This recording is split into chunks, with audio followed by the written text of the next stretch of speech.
Hello everyone, so welcome to my channel miss botnophilic. तो आज की वीडियो में हम लोग कवर करने वाले हैं criteria of classification of algae. तो देखो, एमएससी एंड बीएससी बॉटनी से रिलेटेड मैंने ऑलमोस्ट बहुत सारी वीडियोस है जो कि ऑलरेडी अपलोड कर दी हैं, बट कुछ जो हमारे बीच के टॉपिक्स हैं वो रह चुके हैं, तो उन पर्टिकुलर टॉपिक्स को मैं अब से कवर कराने की कोशिश करूँगी। तो अभी फ़िलहाल हम लोग फाइकोलॉजी या फिर एल्गी के सिलेबस को यहाँ पे कवर कराएंगे, ठीक है। तो देखो, जो एल्गल क्लासिफिकेशन होता है, एक तो आप पढ़ते हो प्रॉपर जो सिस्टम ऑफ क्लासिफिकेशन होता है, मोस्टली इसमें हम लोग एफिफ्रिट्स को कवर करते हैं। एक होता है आपका जनरल बेसिस ऑफ क्लासिफिकेशन, क्योंकि जो एल्गी है वो डिफरेंट डिफरेंट कैरेक्टरिस्टिक शो करती है, जिसके अकॉर्डिंग जो साइंटिस्ट है या फिर जो भी हमारे प्रीवियस स्टडीज़ है उन्होंने एल्गीज का क्लासिफिकेशन किया है। तो वो क्या क्या क्राइटेरियाज होते हैं जिनके अकॉर्डिंग हम लोग एल्गी का क्लासिफिकेशन कर सकते हैं। देखो, algal classification has change from simple to complex form. Simple की अगर हम बात करेंगे, जो अर्लियर बेसिस होता था उसका बेसिस था मॉर्फोलॉजी, यानी कि एक्सटर्नल जो आपकी स्टडीज़ होती थी। वहीं पे आपका जो मॉडर्न फॉर्म है वो है मॉलिक्यूलर बेसिस, मतलब मॉर्फोलॉजी से लेके मॉलिक्यूलर बेसिस तक हमने कहीं ना कहीं एल्गी का क्लासिफिकेशन कर दिया है। तो इन पर्टिकुलर क्राइटेरियाज के अकॉर्डिंग हम लोग यहाँ पे एल्गी क्लासिफिकेशन को कवर करेंगे। तो ये क्या क्या क्राइटेरियाज हो सकते हैं? On the basis of the pigment, जो कलर होता है, रिजर्व फूड मटेरियल जो कि स्टोरेज फॉर्म है फूड का, सेल वॉल कंपोजिशन, थैलस का organisation, reproduction method, flagellar structure and number, habitat and ecology, cytology and ultra structure. तो देखो, ये जो वीडियो है इसमें हम लोग बेसिक कवर करेंगे। हालांकि आप चाहो तो इन पर्टिकुलर टॉपिक्स को बहुत डिटेल में पढ़ सकते हो, इन टॉपिक्स को मैं डिटेल में भी कवर करवाने की कोशिश करूंगी, बट आज हम लोग ओवरऑल यहाँ पे क्राइटेरिया पढ़ेंगे एल्गी के क्लासिफिकेशन का। इनमें मैंने ऑलरेडी थैलस के ऑर्गेनाइजेशन, रिप्रोडक्शन के मेथड और हैबिटेट के अकॉर्डिंग जो आपका एल्गी का क्लासिफिकेशन होता है उसको काफ़ी डिटेल में आपको मैंने यहाँ पे स्टडी करवा, लोग चाहो तो लेक्चर को यहाँ पे स्टडी कर सकते हो। इसके अलावा इन पर्टिकुलर और क्राइटेरियाज को भी हम लोग डिटेल में कवर करने की कोशिश करेंगे। तो देखो, सबसे पहला जो मेथड था वो था पिगमेंट के बेसिस पे। पिगमेंट बेसिकली हम लोग कलर्स के लिए रिफर करते हैं यहाँ पे। So type of pigment considered, किस टाइप के पिगमेंट्स हम लोग कंसिडर कर सकते हैं? They can be either primary pigment या फिर वो हमारे सेकेंडरी पिगमेंट्स होते हैं। सेकेंडरी पिगमेंट्स को हम एसेसरी पिगमेंट्स बोलते हैं। प्राइमरी पिगमेंट वो होते हैं जो कि एल्गी के लिए हेल्पफुल होते हैं for the process of photosynthesis, because we know कि जो आपकी एल्गी होती है वो फोटोसिंथेटिक ऑर्गेनिज्म है। They have the capability to make food for themself, okay. तो इसमें जो प्राइमरी पिगमेंट्स होते हैं वो बेसिकली आपके क्लोरोफिल होते हैं, that can lie from A to E, okay. Then we have the accessory pigments. Accessory pigments के अंदर आपके कैरोटेनॉइड्स, ज़ेंथोफिल्स एंड फाइकोबिलेंस आ सकते हैं। कुछ सिंपल से अगर हम कॉमन एग्जाम्पल आप देखोगे, जैसे कि क्लोरोफाइसी, हम इसको यूज़ करते हैं for the green algae, that is for example they have the presence of the chlorophyll a and b. Rhodophyceae, that is the red algae जिसमें chlorophyll a and d, phycoerythrin which is basically the red pigment present रहता है। Phaeophyceae की अगर हम बात करेंगे, it is a brown algae, that is जिसमें आपका क्लोरोफिल ए सी प्लस आपका फ्यूकोक्सेंथिन मिलता है, which is a characteristic pigment of the brown algae, ठीक है। तो on the basis of the pigment हमने ग्रीन एल्गी, रेड एल्गी, इस तरह से हमने उसको क्लासीफाई कर दिया। सेकेंड आपका जो क्लासिफिकेशन होता है, that is the reserve food material, कि किस टाइप का जो फूड मटेरियल है वो एल्गी के अंदर स्टोर्ड है। देखो, आपका वो स्टार्च भी हो सकता है, वो आपका फ्लोरिडियन स्टार्च हो सकता है, लेमिनेरियन स्टार्च होता है, फिर आपका पैरामाइलिन हो सकता है। अब आपका स्टार्च बेसिकली जो कॉमन स्टार्च होता है वो आपका क्लोरोफाइसी यानी कि ग्रीन एल्गी में देखने को मिलता है। Floridean starch is a characteristic feature of red algae. Laminarin starch plus mannitol जो होता है वो आपका फेयोफाइसी यानी कि ब्राउन एल्गी में देखने को मिलता है। वहीं पे जो पैरामाइलिन स्टार्च होता है, it is a characteristic feature of the Euglenophyta, ठीक है। तो इस तरीके से हम रिजर्व फूड मटेरियल के अकॉर्डिंग भी एल्गी का क्लासिफिकेशन कर सकते हैं। After this we have the cell wall composition. Cell wall की कंपोजिशन की अगर हम बात करेंगे, cell wall composition it varies in different algae and is a taxonomic indicator.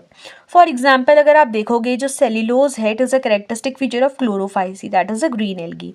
Agar and carrageenan is seen in case of Rhodophyceae यानी कि red algae. Similarly जो आपकी एल्जिनिक एसिड और अपकॉइडन हो जाता है, it is seen in case of brown algae और Phaeophyceae. Next we have the siliceous frustules. ये जो सिलीशियस फ्रिस्ट्यूल्स होते हैं ये बेसिकली डायटम्स की सेल वॉल में देखने को मिलते हैं। Peptidoglycan characteristic feature of cyanobacteria, ठीक है। तो इस तरह से हमने क्या कर दिया, cyanobacteria is a kind of blue green algae. तो हमने क्या किया, सेल वॉल के कंपोजिशन के अकॉर्डिंग हमने एल्गी को क्लासीफाई कर दिया। Now the thallus thallus structure and organization. देखो यहाँ पे तो जस्ट मैंने कुछ कुछ एग्जाम्पल लिए, थैलस ऑर्गेनाइजेशन को मैंने डिटेल में एक्सप्लेन किया है, आप लोग चाहो तो उस पर्टिकुलर लेक्चर को यहाँ पे कवर अप कर सकते हो, ठीक है। तो थैलस ऑर्गेनाइजेशन के अकॉर्डिंग भी जैसे यूनिसेलर एल्गी होती है, कॉलोनियल एल्गी होती है, फिलामेंटस एल्गी होती है, फिलामेंट्स में भी आपकी branch algae and unbranch algae. जैसे यूनिसेलर में वी हैव क्लेमाइडोमोनास, कॉलोनियल में वी हैव वॉल्वॉक्स। अब कॉलोनियल में भी आपके डिफरेंट डिफरेंट कॉलोनीज के टाइप्स होते हैं, तो उस वीडियो में मैंने आपको ये डिटेल में बताया, तो वहाँ पे आप लोग डिटेल में इसको स्टडी कर लेना, ठीक है। फिलामेंटस अनब्रांच में we have the Ulothrix and filamentous branch में we have the Cladophora, okay. Next we have the reproductive structure and method. देखो इस पे भी मैंने एक बहुत डिटेल वीडियो आप लोग को एक्सप्लेन करी है, जहाँ पे तीनों जो मेथड है वेजिटेटिव, सेक्सुअल और एसेक्सुअल, उस पे मैंने डिटेल वीडियो बना रखी, तो उससे आप लोग स्टडी कर सकते हो अगर आप लोग को डिटेल में रिप्रोडक्शन इन एल्गी स्टडी करना है तो, ठीक है।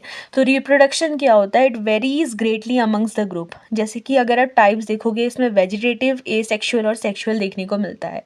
वेजिटेटिव आपका होता है by mean of fragmentation and cell division. जो आपका एसेक्सुअल होता है it occurs by mean of zoospore, aplanospore and एकाइनेटीज।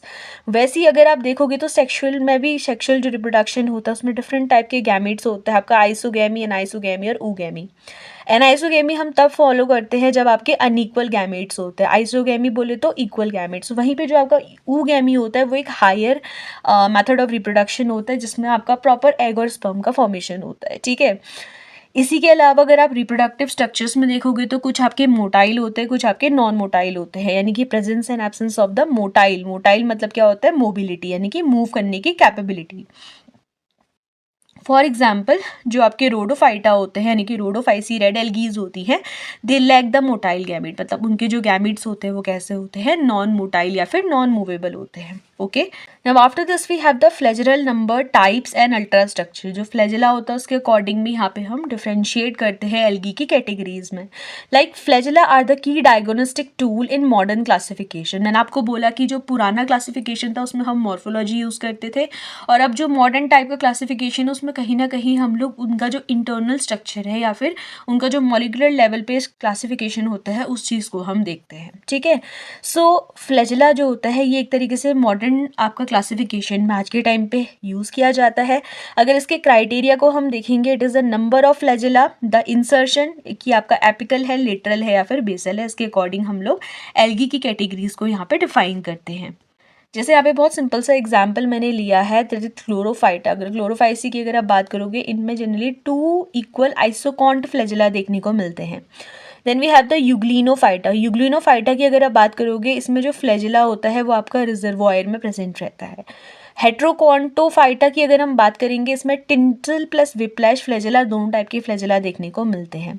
अब इस टाइप का जो हमारा क्राइटेरिया है क्लासिफिकेशन का, इसका सिग्निफिकेंस क्या है कि हम बहुत इजीली सेपरेट कर पाते हैं इस टाइप की कैटेगरीज ऑफ एल्गी को, दैट इज हेट्रोकॉन, डाइनोफाइट्स एंड यूग्लिनोफाइट्स। तो इस टाइप की कैटेगरीज को डिफरेंशिएट करने के लिए this is one of the most important and the advance method of classifying the algae. After this we have the cytological and biological feature. देखो cytological और biological feature में हम क्या क्या चीज़ें यूज़ करते हैं, जैसे कि इनका न्यूक्लियर ऑर्गेनाइजेशन। न्यूक्लियर ऑर्गेनाइजेशन हम कैसे क्लासीफाई कर सकते हैं कि आइदर इट इज प्रोकैरियोटिक और यूकैरियोटिक। सिमिलरली हम क्लोरोप्लास्ट का जो अल्ट्रा स्ट्रक्चर होता है उससे हम लोग डिफाइन कर सकते हैं आइदर इट इज 2 मेम्ब्रेन और इट हैव अ 4 मेम्ब्रेन। मतलब हम क्लोरोप्लास्ट के इस अल्ट्रा स्ट्रक्चर से भी एल्गी को क्लासीफाई कर सकते हैं। पायरेनोइड का प्रेजेंस है या नहीं है, इसके अलावा जो बायोकेमिकल पाथवे उसकी बॉडी में यहाँ पे रन अप करते हैं। अब अगर हम सिग्निफिकेंस के बारे में देखें तो इस पर्टिकुलर मेथड का बहुत इंपॉर्टेंट सिग्निफिकेंस है कि distinguish the prokaryotic and the eukaryotic algae. Prokaryotic में जैसे आपने साइनोफाइटा डाल दिया और वहीं पे जो ट्रू एल्गीज हैं हमारी वो यूकैरियोटिक का पार्ट होती है। तो यूकैरियोट्स और प्रोकैरियोट्स में क्लासीफाई करने के लिए we can use the cytological and the biological features, okay. ये पर्टिकुलर वो मेथड्स हैं जिनसे आप एल्गी का इजीली क्लासिफिकेशन कर सकते हो। तो आपने ओवरऑल यही सब एक्सप्लेन करना है, ठीक है। मैंने इस पर्टिकुलर वीडियो में सारे क्राइटेरियाज को थोड़ा बहुत एक्सप्लेन करने की कोशिश की है। इसके आगे आने वाले वीडियोस में हम इन पर्टिकुलर क्राइटेरियाज को थोड़ा और डिटेल में पढ़ेंगे, जिसमें से रिप्रोडक्शन, थैलस ऑर्गेनाइजेशन और हैबिटेट पे मैंने ऑलरेडी आपको डिटेल एक्सप्लेनेशन दिया है। तो आप लोग चाहो तो वो वीडियो को यहाँ पे रेफर कर सकते हो, ठीक है। सो आई होप कि आज की जो वीडियो थी आप लोग के लिए हेल्पफुल रही होगी। इसके अलावा वीडियो में अगर आपको कोई भी डाउट फील होता है तो आप मुझसे फ्रीली कमेंट सेक्शन पे पूछ सकते हैं, ओके। एंड आगे आने वाली वीडियो पे हम लोग एल्गी से रिलेटेड या फाइकोलॉजी से रिलेटेड बाकी जो और इम्पॉर्टेंट टॉपिक्स है वो कवर करने की कोशिश करेंगे। So if the lecture is helpful for you then please like share and subscribe. Thank you.